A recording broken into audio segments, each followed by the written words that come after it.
The budget dropped on the 12th of May. Promises were broken and the property investment market is now panicking.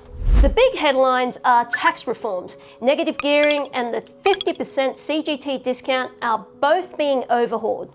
While the government says the changes will help first home buyers and protect investors' gains, Australian investors are worried. About half of the property investors rely on negative gearing. Property investors take on risks, drive investment and make up the backbone of this country. They take on risks to build returns in an unpredictable economic climate. If you are one of those people, then this video is for you. Are there still good investment opportunities or is it time to panic? Yes and no. It's true, smart investors are getting out of residential property, but they are finding new loopholes in another area, commercial property. That's where I come in. I'm Anita Yau. I have over 20 years experience in the property sector as both a construction lawyer and a commercial buyer's agent. I've helped hundreds of investors get into commercial property and profit from high cash flowing properties. And today, I'm breaking down the budget. First off, what exactly are the big changes? They are all coming into effect 1st of July 2027, and first is negative gearing. Negative gearing will only apply to newly built homes, commercial property, and shares. As a reminder, negative gearing is when you deduct losses typically on a residential property against your income. This setup made it much easier for higher income individuals to invest in second, third, or more properties as investments and offset their individual tax. Losses on residential investment properties brought after 12th of May 2026 can only be used to offset profits from other residential properties. That includes capital gains. These losses are now only deductible if you have strategically diversified your portfolio. If you are already negative gearing, there's good news. Properties purchased or held before that date are grandfathered from the new negative gearing rules. And for managed investment trusts and superannuation funds, including self-managed super funds, negative gearing is still the same. On paper, that means self-managed super funds are the best entity to buy property with. But hold on, it's not that simple. Structuring a property investment to be deliberately or heavily negative geared inside a self-managed super fund can easily violate the law. That's why it's rare. If the fund is running at a loss month after month, the ATO can argue that it's not being run to generate retirement wealth creation. Instead, it looks a lot more like a way to exploit tax loopholes. That's why I never recommend buying residential through your super fund. It's risky.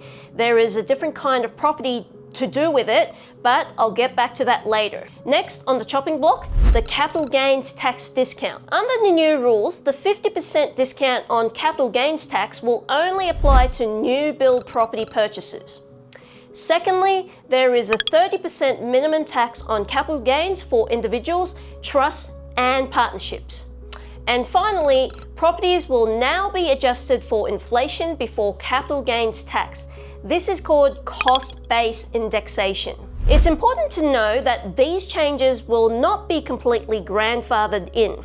There's a 1-year transition period up until July 2027 where part of your profits can still qualify for the old 50% CGT discount. Any profits after that date will be taxed under the new system. If you plan to hold your property beyond 1st of July 2027, it's worth getting a valuation report before the new tax system starts, so that property's value is locked in and recorded. All these factors prove why I never recommend residential property to my clients. Residential properties rely on capital growth, negative gearing, appreciation, a whole bunch of other policies that can change at any time. It's a world of speculation. The new laws are taking a bite out of your gains by tying it to inflation. But what if I could link your property income to inflation and to top it off, have your tenants pay most of the costs? Got your attention? Let me introduce you to the world of commercial property and the clear winning asset class in this year's budget, commercial property. The first question most people have is, isn't commercial real estate more of a slow and steady investment? Well, Let's look at the numbers. Income returns can be around 6 and 7% per annum, and the average between 1986 and 2016 was, and brace yourself, 10.6%. For some more recent figures in the quarter ending December 2025, total returns across the industrial and retail commercial real estate were 6.4 and 7.3%. These are much higher than residential property, which is sitting around 4.6%. And once you add up all the costs that come with residential property, this number actually drops down closer to 1 or 2%. Now, for the best part. When it comes to the budget, commercial property hasn't been hit in the same way residential property has. Not even close. Negative gearing, that's for housing. Commercial property investments are positively geared. Investors can claim a ton of expenses like water, council, insurance, and more. But because the way leases are structured, even with all those claims, commercial investors are still usually positively geared. That's why there is little to no impact. First bullet dodged. Next, the capital gains tax discount. This is where commercial property will be affected for those who bought it in their individual name or trust. As we know, instead of applying the 50% discount, an asset will be indexed for inflation. Then the remaining real gain is hit with a minimum 30% discount. But you shouldn't be basing your property investment strategy on the CGT discount anyway. Your strategy should be growth-based. This is key to commercial property investment, where the goal is to grow a portfolio to earn high cash flow income. So, strategy-wise, the budget doesn't change much for those investing in commercial property. Before the budget, commercial properties were already growing in demand. Why? Businesses are much more predictable than individual tenants. Leases are longer. Most agreements stipulate that the tenants pay most of the outgoings, like in a triple net lease, where tenants pay the property taxes, building insurance, and most maintenance costs. They factor rent into their business model and adjust their prices to economic factors like inflation. That also means your rent can rise with inflation. As the consumer price index goes up, so does your rental income. I've seen increases as high as 7% in a single year. When it comes to residential properties, this is basically unheard of. Every industry expert I've spoken to has said the same thing.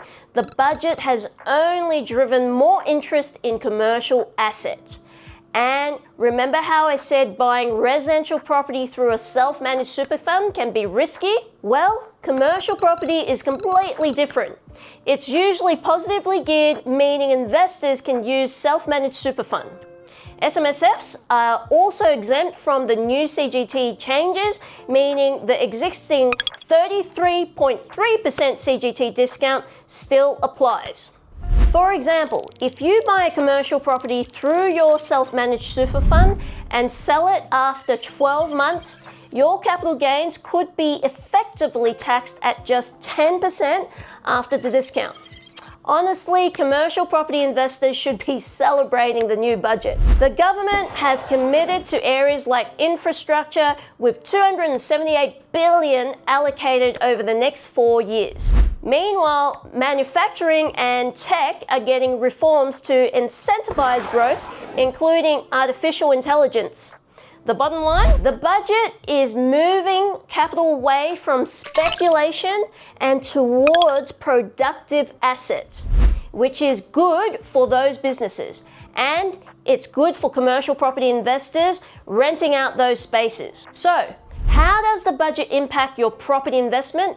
It depends on what kind of property is in your portfolio. The residential world is in for a huge shakeup. The government is trying to increase access to housing. Commercial property is the way to escape the new budget investment crackdown. The government doesn't want to slow down business activity in industrial, retail, or office workspaces. These are productive parts of the economy, not pure speculation. Make the budget work in your favor and consider commercial real estate today. Take it from me, I'm an expert with decades of experience in the property industry. So make sure you subscribe to this channel for property insights and updates and commentary.